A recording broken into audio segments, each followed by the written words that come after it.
بہن کا کیا مقام ہے؟ دو روایت پڑھوں گا، اگر ٹائم رہا تو اور آگے بڑھیں گے، وقت میں گنجائش رہی۔ آج ہم لوگ پورے دین پہ عمل نہیں کر رہے ہیں، یاد رکھنا جو وہ اسلام چند رسومات کا نام نہیں، 5-6 نکات کا نام اسلام نہیں، اسلام مکمل نظام زندگی۔ برا ہو انگریزوں کی میز سے مسلک لینے والوں کا، جنہوں نے امت کو 4-6 نکات کے اندر بالکل ایسا الجھا دیا کہ انہیں اور کسی چیز کی خبر ہی نہ رہی۔ تمہیں کالی گھٹاؤں کا نہیں پہچان نہ آیا، اندھیرے سے دھواں اٹھتا اور تم کہتے ہو ساون ہے۔ کیفیت انسان کی یہ ہو گئی۔ یاد رکھنا اللہ کے رسول علیہ السلام ارشاد فرماتے ہیں، جیسے تمہارے گھروں میں، مفہوم کے طور پہ عرض کر رہا ہوں، تمہارے گھروں کی چھتوں پہ جھومر لٹکے ہوتے ہیں، اللہ کے عرش پر رشتے لٹکے ہوئے ہیں جھومر کی شکل میں، اور وہ رشتے اللہ سے کہتے ہیں اللہ جب تک لوگ ہمیں جوڑے رہیں تو ان کو اپنی رحمت سے جوڑے رکھ، اور جو ہمیں توڑ دے تو ان کو اپنی رحمت سے دور فرما دے۔ حدیث پاک میں آتا اللہ کے رسول فرماتے ہیں رشتوں کو توڑنا وسترے کی طرح ہے، جیسے وسترا انسان کے بال کو مونڈ دیتا ہے ویسے رشتوں کو توڑنا انسان کے ایمان کو مونڈ دیتا ہے۔ آج کہاں ہے بھائی کی بھائی سے کہاں بن رہی ہے، بہن بھائی میں کہاں بن رہی ہے۔ بہن آتی ہے ماں کے گھر، اگر کبھی بچوں کی چھٹیاں گزارنے تو بھابھی کے ماتھے پر شکن دیکھو اور بھائی کے ماتھے پہ شکن دیکھو۔ نادان مولائے کائنات روتے تھے مسجد میں بیٹھ کر، مولا ہفتہ ہو گیا کوئی مہمان نہیں آیا، اور تو جس سے راضی ہوتا ہے مہمان بھیجتا ہے، ناراض ہوتا ہے مہمان روک لیتا ہے۔ آخر میرے گھر مہمان کیوں نہیں آیا، کہیں تو مجھ سے ناراض تو نہیں ہو گیا۔ جب عام مہمانوں کے انتظار کا یہ عالم ہے تو بھائی بہن اگر مہمان بن کر آئے تو پھر مقام کیا ہوگا۔ لیکن سب بھلا رہے ہو، سب بھلا رہے ہو، صرف داڑھی ٹوپی کرتا پاجامہ چند چیزوں میں دین کو سمیٹ لیا۔ داڑھی کی اہمیت اپنی جگہ، میں اس پہ بیان کرتا رہتا ہوں، ٹوپی کی اہمیت اپنی جگہ، نماز پر تو شاید میں نے کوئی بیان ہی ایسا ہو جس میں میں نے نماز کی اہمیت بیان نہ کی، لیکن ایک بات آج عنوان ہے تو میں آپ کو کہہ رہا ہوں، رشتوں کو بھلانا وہ ہے، فرمایا گیا جس نے قطع رحمی کی، قطع رحمی یعنی رشتوں کو توڑنا ایسے وسترے کے مانند ہے کہ وسترا بال مونڈ دیتا ہے اور رشتوں کو توڑنا ایمان مونڈ دیتا ہے۔ بہن کی بات چلی ہے، آئیے میں اپنے نبی کی بہن کی بات، اپنے آقا کی بہن کی بات، سید العالمین کی بہن کی بات کروں۔ حضور علیہ الصلوۃ والتسلیم کا نہ کوئی حقیقی بھائی تھا نہ کوئی حقیقی بہن تھی، نہیں، حضور علیہ الصلوۃ والتسلیم کو اللہ نے صدف آمنہ سے اکیلے پیدا کیا تھا۔ اللہ کو یہ منظور نہ تھا کہ جس صدف گوہر کے اندر میرا محبوب رہے اس سے پہلے کوئی آئے یا اس کے بعد کوئی آئے۔ نعرہ تکبیر، نعرہ رسالت، سادات کرام، صدف گوہر آمنہ میں میرا محبوب ہے، نہ اس سے پہلے اس میں کوئی آئے نہ اس کے بعد۔ اس لیے کہ جب دو بھائی میں حالانکہ بڑا فرق ہوتا ہے، کبھی جھگڑا ہوتا ہے تو وہ بھائی کہتا ہے چپ، تو کون ہے؟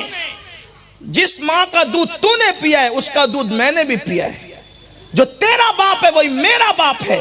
جھگڑے میں یہ ہوتا رہتا ہے، یعنی کہ انسان اپنی برابری کا اعلان کرتا ہے جھگڑوں میں، جس ماں کا دودھ تو نے پیا اس ماں کا دودھ میں نے پیا، جو تیرا باپ وہ میرا باپ، جو تیرا نسب وہ میرا نسب، جو تیری گود جس گود میں تو پلا اس گود میں میں ہی پلا۔ قدرت کو گوارا ہی نہ ہوا، محبوب جس صدف گوہر آمنہ میں رہے اس میں کسی اور کو رکھوں کیوں؟ محبوب کوئی تیری برابری کبھی نہ کرے۔ اور والد بزرگوار تو جب 2 مہینے کے تھے ماں کے شکم میں میرے آقا تبھی دنیا سے کوچ کر گئے، پردہ فرما گئے۔ 6 سال کے تھے امی پردہ فرما گئی۔ انہوں نے زیادہ تر دودھ نوش فرمایا ہے حضرت حلیمہ سعدیہ کے سینہ اقدس سے۔ ان کے ایک بیٹے تھے جن کا نام عبداللہ تھا اور ایک بیٹی تھی جن کا نام شیمہ تھا، جسے لوگ شیمہ بھی کہتے ہیں، میں کوئی نام کے تلفظ میں الجھانا نہیں چاہتا۔ شیمہ بڑی پیار کرتی تھی حضور سے، بلکہ حلیمہ کا پورا گھر ہی پیار کرتا تھا۔ حضور علیہ السلام جب 4 سال کی عمر میں واپس لوٹ کر کے آئے اپنے گھر، اپنی امی جان کے گھر، پھر حضور علیہ السلام کبھی لوٹ کر حضرت حلیمہ کے گھر نہیں گئے، موقع ہی نہیں ملا، کیونکہ حضور علیہ السلام کی زندگی بہت مصروف زندگی تھی، بلکہ مصروفیت کے ساتھ ساتھ بہت دکھ دیے لوگوں نے۔ حضور علیہ السلام کی 63 سالہ زندگی کا جب اندازہ لگایا گیا، تخمینہ لگایا گیا، تو پتہ چلا 63 سال میں صرف 3 سال، پورے 63 سال میں جب نکالا جاتا ہے تو صرف 3 سال ملتے ہیں جس میں حضور علیہ السلام خوش رہے ہوں، باقی کے 60 سال حضور پہ غموں کے پہاڑ توڑے گئے۔ آقا علیہ السلام فرماتے ہیں مجھے اتنا ستایا گیا کہ اتنا کسی کو نہیں ستایا، مصروفیتوں نے موقع نہیں دیا، وقت نہیں دیا، بڑی مصروف زندگی گزری، کبھی نہیں گئے۔ حنین کی جنگ میں اللہ کے رسول علیہ السلام اس طرف گئے، حلیمہ سعدیہ کے علاقے میں۔ حنین کی جب مکہ فتح ہو گیا تو اس کے کچھ دنوں کے بعد اللہ کے رسول جنگ حنین ہزاروں صحابہ کا لشکر لے کر گئے اور حنین کے مشرکین ہار گئے اور اللہ نے فتح نصیب فرمائی۔ اس میں مال غنیمت بہت ملا۔ جب مال غنیمت بہت ملا تو اللہ کے رسول علیہ الصلوۃ والتسلیم نے جو ہے وہ 3 دن تک مال غنیمت کو تقسیم کرنے میں توقف فرمایا، یعنی رکے آپ۔ اس لیے رکے کہ اللہ کے رسول علیہ السلام کو اس بات کا احساس تھا کہ یہ علاقہ میری ماں حلیمہ سعدیہ کا علاقہ ہے، ہو سکتا ہے کہ ان کے رشتہ داروں کی چیزیں بھی غنیمت میں آ گئی، حالانکہ غنیمت میں جس کی بھی چیز آ جائے وہ غنیمت ہے، احکام ہے، لڑنے کے لیے جو آیا اللہ اکبر تو وہ مال غنیمت ہے، لیکن توقف فرمایا بہرحال۔ اور پھر جب تقسیم ہو گیا تو تقسیم کے بعد ایک خاتون آئی اور آنے کے بعد اس نے صحابہ سے کہا کہ محمد کہاں ہے؟ اور جب کیونکہ اس لہجے میں کوئی بات نہیں کرتا تھا، نہ کسی کو حق تھا بات کرنے کا، کہا محمد کہاں ہے؟ تو اصحاب پاک نے فرمایا تمہیں کیا کام ہے؟ کہا میں ان کی بہن ہوں، میں ان کی بہن ہوں۔ انہوں نے کہا ان کی بہن ہم تو پہلی بار سن رہے ہیں۔ کہا ان کو صرف اتنا کہہ دو تمہاری بہن ملنا چاہتی ہے، اور اس کے بعد کہنا کہ میرا نام شیمہ ہے اور میں حلیمہ سعدیہ کی بیٹی ہوں۔ اللہ کے رسول نے فرمایا ابھی تک وہ 4 سال کی عمر میں جو جدائی ہوئی تھی اب تک شیمہ سے کوئی ملاقات نہ تھی۔ حضرت شیمہ کو فوراً آقا نے بلا ان کو، وہ آئی اور آنے کے بعد کہا پہچانا میں تمہاری بہن ہوں؟ تو اللہ کے رسول علیہ السلام نے حضرت شیمہ کی طرف دیکھا، مسکرایا اور مسکرا کے فرمایا کہ شیمہ کوئی ایک بات تو ایسی بتا دو جس سے میں تمہیں پہچان لوں کہ تم ہی شیمہ ہو، تم میری بہن ہو۔ ایک طویل عرصہ بیتا ہے تمہارے اور میرے درمیان جدائی کو، اور اب تم آئی اور کہتی ہو کہ میں تمہاری بہن ہوں، اور پھر مقدمہ یہ لے کر آئی کہ میرے سسرال والوں کے جانور مال غنیمت میں آ گئے، میں وہ چھڑانے کے لیے آئی ہوں۔ میرے سسرال کے بہت سارے لوگ غلام اور کنیز بن کر کے آ گئے، میں وہ چھڑانے کے لیے آئی ہوں۔ مال غنیمت تقسیم ہو چکا ہے اور سب اپنے اپنے مال کے مالک ہو چکے ہیں۔ حضرت شیمہ نے کہا ایک بات کہوں جو صرف آپ کو معلوم ہے اور مجھے معلوم ہے، تیسرا کوئی نہیں جانتا، میں وہ کہوں گی تو آپ کو اندازہ ہو جائے گا کہ میں ہی شیمہ ہوں۔ کہا بتاؤ؟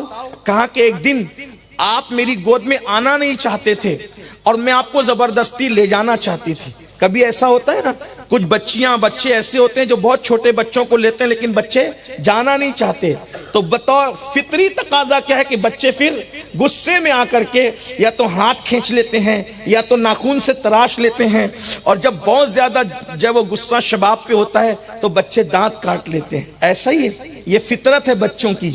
اللہ اکبر۔ اور شیمہ نے کہا آپ آنا نہیں چاہتے تھے اور میں لے جانا چاہتی تھی، میں نے زبردستی آپ کو اپنے کندھوں پہ اٹھا لیا، تو آپ نے جو ہے وہ غصے میں آ کر کے میری گردن پر جو ہے وہ آپ نے دانت کاٹے تھے، آپ نے وہ دانت کاٹے تھے۔ حضور علیہ السلام یہ سن کر اتنا ہنسے کہ حضور علیہ السلام کی داڑیں نظر آئی۔ حضور کہاں لگا کہ کبھی ہنستے نہیں تھے، کبھی کہاں لگا کہ نہیں ہنسے، اور اس دن بھی کہاں نہیں لگایا، لیکن اتنا تبسم فرمایا اپنی شان کے مطابق، ایسا ہنسے کہ داڑیں نظر آئی۔ یہ ایک دم آخری درجے کا حضور کا مسکرانا تھا، جب داڑیں وہ بھی کبھی کبھی نظر آتی تھی، داڑ شریف نظر آئی۔ حضور یہ واقعہ یاد کر کے اس سے بہت لطف کہا تم نے سچ کہا۔ حضور نے یاد کیا اس کو، اور اس کے بعد پھر آنکھ سے آنسو جاری ہو گئے، اور پھر صحابہ سے فرمایا لوگوں یہ میری بہن ہے، کون ہے میری خاطر جو اپنا مال غنیمت اس کے لیے وقف کرتا ہے، اس لیے کہ یہ بہن ہے اور بہن کے سسرالی رشتہ داروں کا مال بطور مال غنیمت ہمارے پاس آ گیا ہے، اس لیے میں کہتا ہوں کہ میں نے اپنا مال بھی اس کو دے دیا، تم بھی اپنا مال دے دو۔ جب صحابہ کرام نے دیکھا کہ اللہ کے رسول نے خود اللہ اکبر خمس کو ان کے حوالے کر دیا، تو سارے صحابہ صحابہ نے وہ مال ان کے حوالے کر دیا اور لوگوں کو بتایا کہ جب دودھ پلانے والی ماں کی بیٹی رضائی بیٹی کا میں اس قدر اکرام اور احترام کرتا ہوں تو تمہیں سگی بہنوں کا کتنا احترام کرنا چاہیے. اور پھر بہت عزت کے ساتھ ان کو بٹھایا اور بٹھا کے کہا اب میں آپ سے پوچھتا ہوں آپ کا بھائی آپ کو ملا نا, اب آپ میرے پاس رہنا چاہو گی یا آپ اپنی سسرال میں لوٹنا چاہو گی؟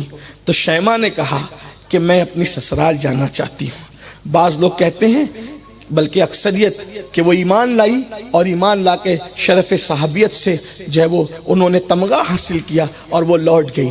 یہ بہن کا خیال تھا اللہ کے رسول علیہ السلام کو. آئیے ایک روایت اور ہے جس کو فقیہ ابو اللہ سمرقندی نے لکھا ہے.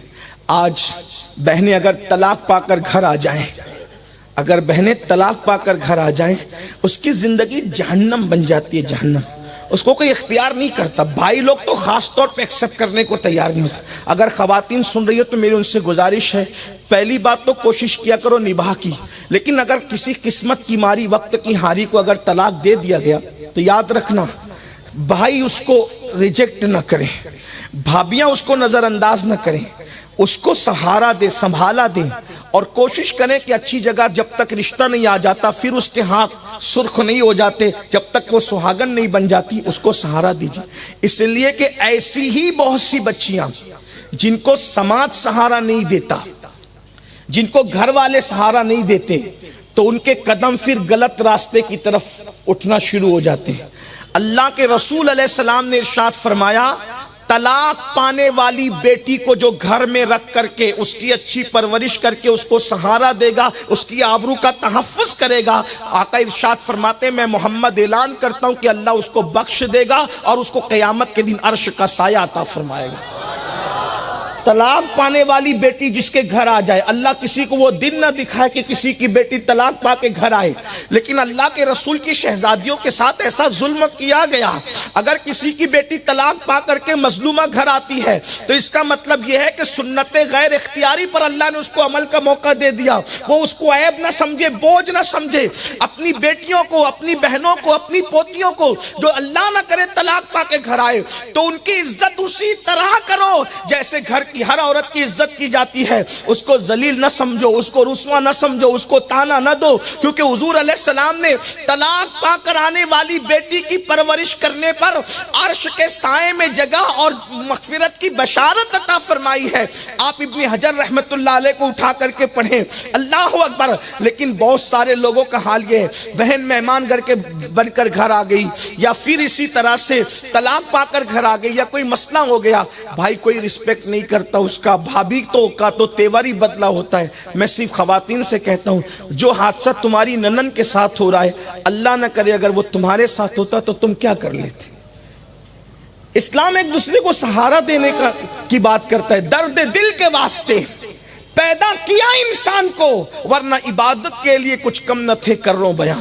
جس مذہب میں کتے کو پانی پلانے پہ جنت ملتی ہے, اگر آپ کی ننن گھر آ گئی ہے لوٹ کر کے قسمت کی ہاری وقت کی ماری, اگر آپ اس کا دل خوش کرو گے تو اللہ آپ کو اجر عطا کرے گا, جنت عطا کرے گا, بخشش عطا کرے گا. اور بھائیوں سے بھی کہتا ہوں, تو فقیر لکھتے ہیں وہ جو بات ہے وہ ادھوری نہ رہ جائے. فرماتے ہیں کہ ایک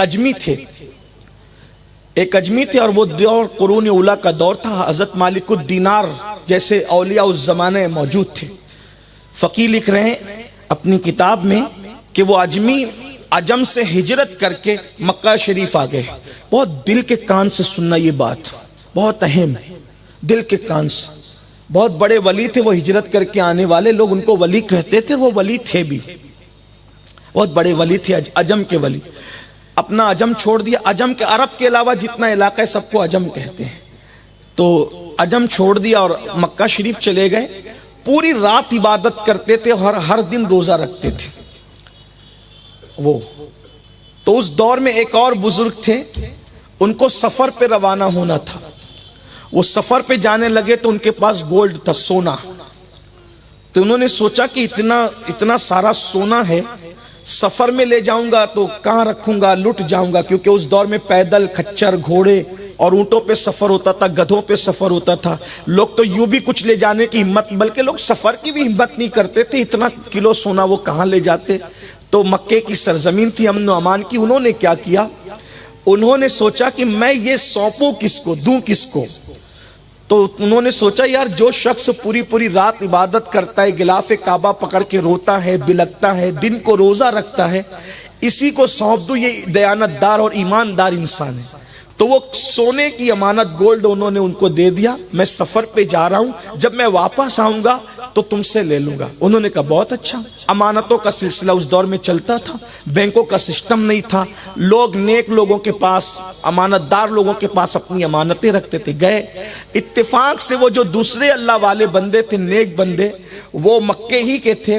جب وہ سفر سے واپس آئے تو ان کو خبر ملی کہ جس کے پاس وہ سونے کی گولڈ کی امانت رکھ کر گئے تھے اس کا انتقال ہو گیا. یہ تو تباہ ہو گئے, رونے پیٹنے لگے, یا اللہ اتنی زندگی بھر کی کمائی تو اب وہ بندہ ہی چلا گیا, تو میں کس سے بات کروں. تو انہوں نے اپنے مسئلے کے حل کے لیے حضرت سیدنا مالک الدینار کے پاس آئے اور مالک بن دینار سے کہا مالک میرا مسئلہ حل کر دیجئے. اتنا بڑا اللہ کا ولی تھا, برگزیدہ نیک بندہ تھا حضرت, میں نے اس کے پاس سونا رکھا اور اتفاق سے اس کا انتقال ہو گیا, سفر سے واپس آیا, اب میں کیا کروں. انہوں نے فرمایا پریشان نہ ہو. وہ نیک تھا, ہاں نیک تھا. ایک کام کرو, شب جمعہ میں جب آدھی رات گزر جائے, شب جمعہ میں جب آدھی رات گزر جائے تو ملتزم جو کعبہ شریف کا دروازہ اور حجر اسود کا حصہ ہے بیچ کا, ملتزم اور مقام ابراہیم کے درمیان آدھی رات گزرنے کے بعد جانا. وہاں نیک لوگوں کی روحیں آتی ہے شب جمعہ میں, جمعہ کی شب میں. اگر وہ بندہ نیک تھا تو آپ اس کو کہنا کہ اے فلاں بن فلاں مجھ سے بات کرو. اگر وہ واقعی نیک تھا اس کی روح تم سے انشاءاللہ بات کرے گی. اب یہ کام چونکہ اللہ کا ایک ولی بتا رہا تھا تو کچھ لوگوں کو یہ بھی لگتا ہے کہ روح سے کیسے بات ہو سکتی ہے, اب بھی لوگ کرتے ہیں. کشف القبور اور اولیاء اللہ سے گفتگو مراقبے میں, مکاشفے میں ہوتی ہے, اس میں اہل سنت کا کوئی اختلاف نہیں ہے.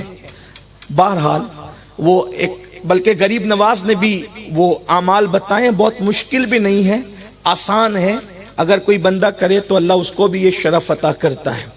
بلکہ ہمارے مشائخ ماہرہ مطہرہ میں تو باضابطہ طور پر اس معاملے میں بہت شہرت رہی ہے. مشائخ سرکار حمزہ عینی کو لے لیں, حضور اچھے میاں کو لے لیں, سرکار نور حضور مفتی اعظم کے پیر و مرشدین کو لے لیں. ایک الگ سا عنوان ہے کہ کشف القبور کیسے ہوتا ہے اور پھر کس طرح باتیں ہوتی ہیں. مشکل نہیں ہے, آسان ہے. میں تو کہتا ہوں سب آسان ہے. انسان تو اللہ والا بن جا, اللہ کا بندہ بن جا, دل صاف کر, کینے سے پاک کر, بغض سے پاک کر, حسد سے پاک کر, انشاءاللہ دیکھ. میں تو کہتا ہوں پھر کسی عمل کی بھی ضرورت نہ پڑے. اللہ جب خدا جو ہے وہ اپنے جلووں سے پردے اٹھا دیتا ہے تو پھر بندوں سے پردے اٹھنا کون سی بڑی بات ہے. کوئی بندہ ہو کر اس کا دیکھے, آنکھ والا جو تیرا بن کے تماشا دیکھے. لوگوں کو ایسا لگتا ہے کہ کہیں یہ بہت دور کی بات تو نہیں ہو رہی ہے. بالکل ایسے ہی ہے. مچھلی کو کوئی مچھلی کہے کہ بہن باہر وہ کنارے کی طرف نہ جانا ورنہ جال میں پھنس جائے گی, شکاری بیٹھا ہے, پکڑ لے گا, کاٹے گا, مرچ مسالہ لگا کر کے بھون کے کھا لے گا. تو مچھلی کہہ رہے یہ سب پھیکم پھاک بات ہے, کوئی ایسا بھی کوئی ہو سکتا ہے کوئی کنارے بیٹھ کر جال تانے بیٹھا ہو. تو جیسے وہ چھوٹی سی مچھلی دریا کے باہر کی کائنات کو نہیں جانتی, ویسے ہم لوگ ہیں. ہم لوگ اپنی کائنات, پیسہ دھیلا, کھانا پینے کے علاوہ تیسری کوئی بات جانتے ہی نہیں ہے. لیکن جنہیں یار کا پتہ ملتا ہے انہیں پتہ ہے کہ کائنات میں وسعتیں کتنی ہے, ستاروں کے آگے جہاں اور بھی ہے, ابھی عشق کے امتحان اور بھی ہے, تو شاہی ہے پرواز ہے کام تیرا, تیرے سامنے آسماں اور بھی ہے. یہ کائنات یہیں پر جو وہ تمام نہیں ہو جاتی. ذرے ذرے میں کچھ بسا ہوا ہے, قطرے قطرے میں کچھ بسا ہوا ہے, پتے پتے میں کچھ بسا ہوا ہے. اس لیے کہ بسانے والا بڑا قادر ہے, بڑا قیوم ہے, بڑا حی ہے, اس کی شان ہے. ہم نے سب کو پہچاننے کی کوشش کی, رب کو پہچاننے کی کوشش نہیں کی, اسی لیے کھانے پینے میں الجھے ہیں. کبھی سوچ تو صحیح, او کھانے کے لیے جینے والے, جینے کے لیے کھا کے دیکھ, بولنے کے لیے زندہ رہنے والے, زندہ رہنے کے لیے بول کے دیکھ. جب تو سب سے آنکھ بند کرے گا تو یار بے حجاب ہوگا. جب تو سب سے منہ بند کرے گا تو یار کلام کرے گا, جب تو سب سے کان بند کرے گا تو یار کی باتیں سنے گا. مگر کب؟ تجھے تو گانے سننے سے فرصت نہیں, تجھے تو غیبت سننے سے فرصت نہیں, تجھے تو گالیاں سننے سے فرصت نہیں. اس لیے یہ باتیں لوگوں کو اچھمبا لگتا ہے. یاد رکھیے گا, اللہ اکبر, دنیا میں جسموں کا جہاں اور ہے, روحوں کا جہاں اور. بڑی خوبصورت کائنات ہے, دلوں کی دنیا بڑی خوبصورت کائنات ہے, روحوں کی دنیا بڑی خوبصورت کائنات ہے. اللہ اکبر, عالم بالا کی دنیا جو اس کو جانے وہی جانے. اسی لیے تو جن کو یہ پتہ مل جاتا ہے, اللہ اکبر, وہ دنیا میں ایسے رہتے جیسے کشتی دریا میں رہتی ہے. الگ سے عنوان عرض کیا کر رہا تھا, حضرت مالک الدینار نے فرمایا کہ تم شب جمعہ میں نصف شب گزرنے کے بعد اس کو آواز دینا, او فلاں ابن فلاں مجھ سے بات کر. اگر وہ واقعی نیک تھا, پرہیزگار تھا تو بات کرے گا. وہ گئے شب جمعہ میں نصف شب کا انتظار کرنے لگے, گزر گئی تو آواز لگائی, او فلاں بن فلاں, اے اجمی اللہ کے ولی مجھ سے بات کر. 3 بار پکارا, کوئی جواب نہیں آیا. حضرت مالک بن دینار کے پاس آئے, کہا حضرت کوئی جواب نہیں آیا. کہا انا للہ و انا الیہ راجعون. تو جس کو نیک سمجھ رہا تھا وہ نیک نہیں تھا. کوئی ضروری تو نہیں کہ جس کو لوگ نیک سمجھے وہ نیک ہے. یاد رکھنا, اگر لوگ آپ کا تعارف کراتے وقت آپ کو نیک کہیں تو پھولنا مت, اس لیے کہ جو پیا من بھائے وہی سہاگن کہلائے. پوری دنیا ولایت کا ڈنکا بجا رہی ہو اور یار ناراض ہو, آپ سے زیادہ نکما اور ناکام کوئی نہیں ہے. اور پوری دنیا گالیاں دے رہی ہو اور یار راضی ہو تو تم سے بڑھ کر کے کامیاب کوئی نہیں ہے. جو پیا کو بھائے اختر وہ سہانا راگ ہے, جس سے ناخوش ہے پیا وہ راگنی اچھی نہیں. لوگوں کی بات کا کیا اعتبار ہے؟ لوگ تو ہیرو اور نچنیوں کی بھی تعریف کرتے. تعریف کے پیچھے مت جاؤ, تعریف کے پیچھے مت جاؤ. یار کی نظر میں کیا مقام ہے وہ دیکھو, خدا کی بارگاہ میں کیا مقام ہے وہ دیکھو. ایک شخص نشے میں ڈولتا ڈالتا جا رہا تھا. سرکار جنید بغدادی نے کہا یہ نشہ کرنے والے لوگ بھی اللہ کے یہاں محبوب ہیں. غیب سے ندا آئی, جنید وہ شراب کے نشے میں نہیں لڑکھڑا رہا ہے, ہمارے عشق کے نشے نے اس کو لڑکھڑا دیا. آپ بدگمانی کیوں کرتے ہیں؟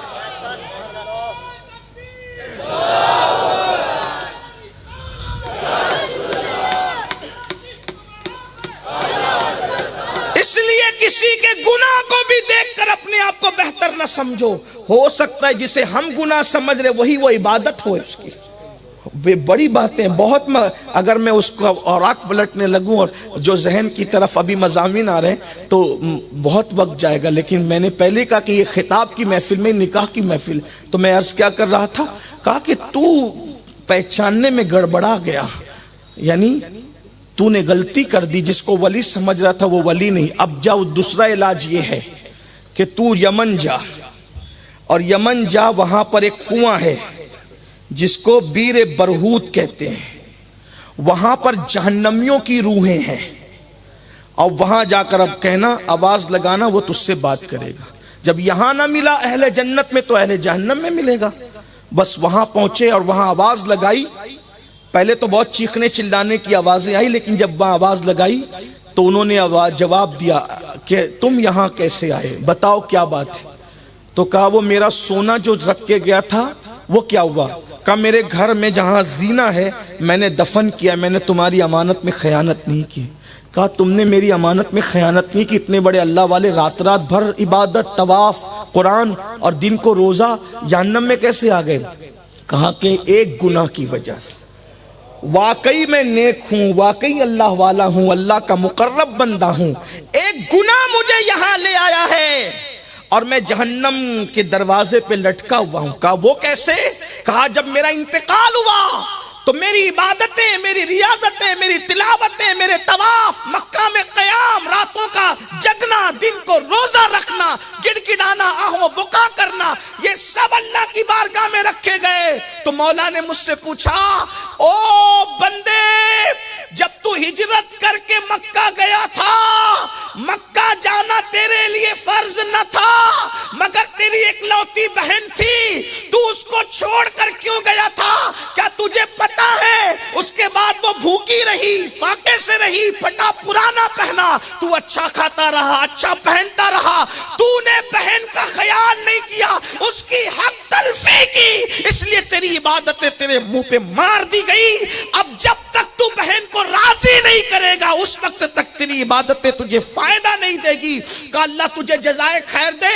سونے کی تلاش میں آنے والے, اگر میرا بھلا چاہتا ہے تو جا اور میری بہن سے مجھے میرے لیے معافی کرا دے کہ میں نے اپنی بہن کا خیال کیوں نہ کیا. ماں انتقال کر گئی تھی, بابا انتقال کر گئے تھے. بھئی سب کا مکے میں رہنا فرض تو نہیں ہے نا, سب کا مقدس بارگاہوں میں رہنا فرض تو نہیں, لیکن حقوق کی ادائیگی تو فرض ہے, رشتوں کا لحاظ تو ہم پہ لازم ہے. تو کہا ایک کام کر, تیرے سونے کے حوالے سے کوئی خیانت نہیں ہے. انہوں نے کہا کہ ٹھیک ہے میں پہلے سونا نکالوں. وہ گئے اور سونا ان کو وہیں مل گیا. اس کے بعد جب عجم کا سفر کیا تو واقعی جا کے دیکھا تو ان کی بہن بیچاری پھٹے لباس پر مفلسی کے عالم میں, بڑا عجیب معاملہ تھا. تو کہا اے بہن تم فلاں بن فلاں کو جانتی ہو؟ کہا ہاں وہ میرا بھائی ہے. یاد رکھنا بہنیں بھائی سے پیار بہت کرتی ہے, بیٹیاں باپ سے پیار بہت کرتی ہے, لیکن بڑی معذرت کے ساتھ جو ہم سے پیار کرتا ہے ہم نے کبھی اس کے پیار کی قدر نہیں کی.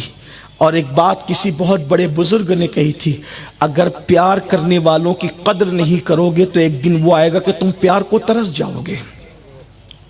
پیار بھیک میں بھی مانگو گے تو نہیں ملے گا. میں ان جوانوں سے کہتا ہوں جو لڑکیوں سے فلم کی اور سیریل دیکھ کر کے لڑکیوں سے ناجائز تعلقات پیار کے نام پہ کرتے ہیں, اگر پیار تمہارے دلوں میں اتنا ہی دریا کے حوالے سے ٹھاٹے مار رہا ہے, موجے مار رہا ہے, تو بہن بھی تو ایک عورت ہے, اس سے کیوں پیار نہیں کر لیتے؟ ماں بھی تو ایک عورت ہے, اس سے پیار کیوں نہیں کر لیتے؟ ماسی بھی تو عورت ہے, اس سے کیوں پیار نہیں کر لیتے؟ پھپھی بھی تو عورت ہے, آخر کسی لڑکی ہی سے پیار کیوں, اور وہ بھی ناجائز حرام, اور وہ بھی وہ پیار جس کے بارے میں اللہ کے رسول صلی اللہ علیہ وآلہ وسلم فرماتے ہیں جو عورت کو پاپ کی نظر سے دیکھے گا اس کی آنکھوں میں جہنم کی آگ بھری جائے گی, آگ کی سلاخیں ڈالی جائے گی, جہنم کی آگ کا سرما لگایا جائے گا. بتاؤ بس یہی پیار رہ گیا؟ پیار ہے تو سب کے لیے ہونا چاہیے, ایک لڑکی کے لیے مخصوص کیوں, وہ بھی ناجائز حرام. جو پیار عبادت ہے اس کو چھوڑ دیا, اور جو پیار جہنم میں لے جانے والا ہے وہ تو پیار ہے بھی نہیں, وہ تو پاپ ہے, وہ تو جرم ہے, وہ تو نجاست ہے, وہ تو گندگی ہے, اس میں ڈوب گئے. جس وقت اس بزرگ نے کہا فلاں بن فلاں کو جانتی ہو؟ کہا ہاں کیوں نہیں, وہ میرا بھائی تھا, بڑا نیک تھا. یہ کہے کہ رو پڑی. کہا کیوں رو رہی ہو؟ کہا کہ جب سے مکہ گیا ہے لوٹ کر نہیں آیا, انتظار کرتی ہوں کہ کب آئے گا, لیکن لوٹ کر نہیں آیا. اس کے جانے کے بعد میرا حال برا ہو گیا کیونکہ کسی نے سہارا نہیں دیا, فاقہ کشی تھی, لباس میسر نہیں آئے, بڑی قسم پرسی میں گزری, لیکن اب بھی انتظار ہے کہ میرا بھائی آ جائے گا لوٹ کر. تو کہا ایک کام کرو, اب تمہارا بھائی کبھی لوٹ کر نہیں آئے گا, وہ کبھی واپس نہیں آئے گا, البتہ اتنا ہے کہ صرف تمہاری حق تلفی کی وجہ سے اس نے تمہارا حق ادا نہیں کیا. اتنا نیک بھائی جہنم کے دروازے پر ہے, اور میں وہ خبر لے کر آیا ہوں, اگر تم معاف کر دو, جو چاہے لے لو, اپنے بھائی کو معاف کر دو. کہا میں لے کر کیا کروں گی, میرے بھائی کو میں نے یوں ہی اپنے حقوق معاف کیے. ادھر اس نے معاف کیا اور کہا کہ کچھ وقت میرے گھر تو گزارو, بھائی کا پیغام لے کر آئے. اسی رات سوئے تو خواب میں دیکھا اللہ تجھے جزائے خیر دے, بس بہن نے معاف کیا, اللہ نے جنت کے دروازے میرے لیے کھول دی. یہ رشتے ہیں, رشتے داریاں ہیں. آج یہ سب کچھ ختم ہوتا جا رہا ہے مشینوں کی وجہ, بلکہ اب تو ایسا ہے کہیں تو پہلے تقریر میں ہمارے مقرر لوگ کہتے تھے جب دیکھو جب بیوی کے پاس بیٹھا رہتا ہے اسی میں مگن رہتا ہے.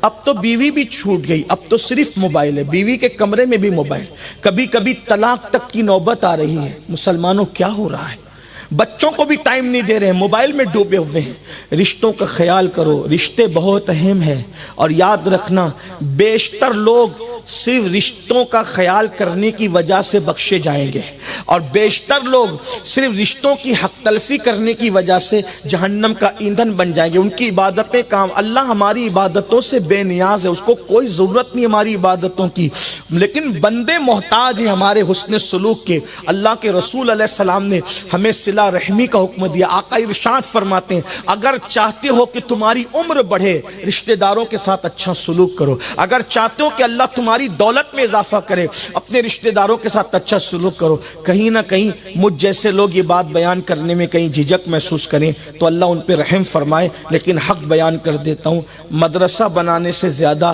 مسجد بنانے سے زیادہ اور کچھ بھی صالح ثواب کرنے سے زیادہ، مسجدوں کے گنبدوں مینار بنانے سے زیادہ، سب سے زیادہ ثواب اگر آپ کو کبھی ملتا ہے تو آپ کے رشتہ داروں پہ خرچ کرنے کی وجہ سے ملتا ہے۔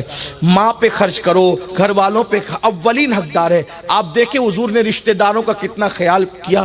حضور معراج پر بھی گئے تو بہن کے گھر سے گئے، اور فتح مکہ کے دن حضور نے قیام کیا تو بہن کے گھر قیام فرمایا۔ نعرہ تکبیر۔